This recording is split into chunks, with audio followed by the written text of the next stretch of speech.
Hello guys, welcome back to my YouTube channel Shampa কিচেনের তরফ থেকে তোমাদেরকে অনেক অনেক স্বাগত। তো আজকের রেসিপিটা হচ্ছে চিতল মাছের মাথা দিয়ে কালার ডাল। তো কিভাবে বানাবো তো চলো দেখাই।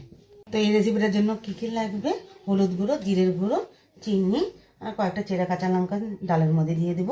আর ফোড়ন লাগছে গোটা জিরে, শুকনো লঙ্কা আর তেজপাতা। তো এখানে আমি আধ ভাঙ্গা করে নেব, পেস্ট করে নেব, মানে কাঁচা লঙ্কা আদা নিয়েছি, লবণ। তো কালার ডালটা আমি নিয়ে নিয়েছি। তো প্রথমে আমি কালার ডালটা ভেজে আবার সিটি দিয়ে নেব প্রেশার কুকারে। তো এখানে আছে চিতল মাছ, চিতল মাছের মাথা আর লেজার দিকটা দিয়ে আমি ছোট ছোট পিস করে নিয়েছি চিতল মাছ। তো প্রথমে কালার ডালটা আমি ভেজে নিই।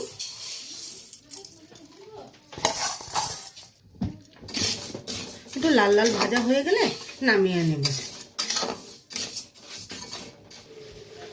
ভাজাটা আমার হয়ে গেছে, তাহলে নামিয়ে নিই। প্রেশার কুকারটা বসিয়ে দিয়েছি। তো কালার ডালগুলো দিয়ে দিয়েছি। তো দিয়ে দিব জল,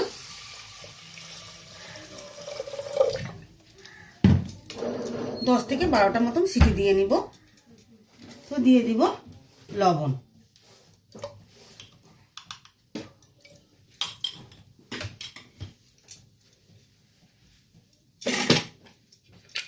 ঢাকনাটা বন্ধ করে দিব।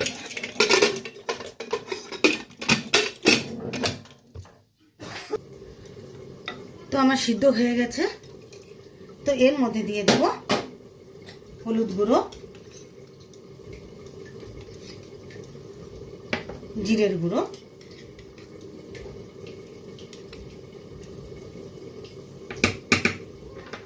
সামান্য চিনি দিব।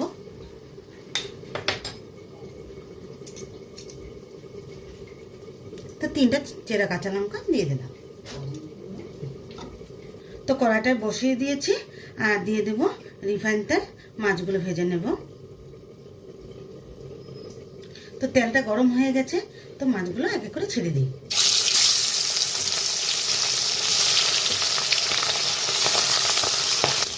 তো মাছগুলো উল্টিয়ে দিই।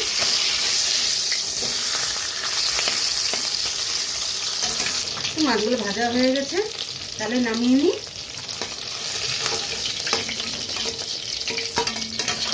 এই একই তেলে তেজপাতা আর গোটা জিরা দিয়ে দিব, শুকনো লঙ্কা।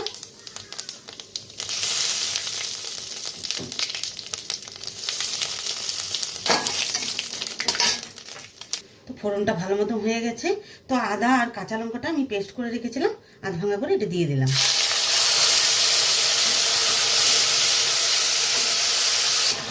তো আদা আর কাঁচা লঙ্কার কাঁচা গন্ধটা চলে গেছে। তো এখন দিয়ে দিব ডাল।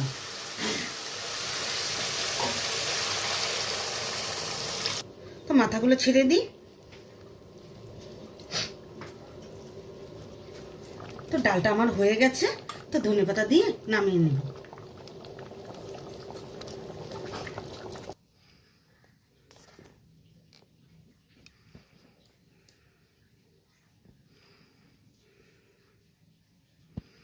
এই রেসিপিটা কেমন লেগেছে অবশ্যই কিন্তু কমেন্টে জানাবে।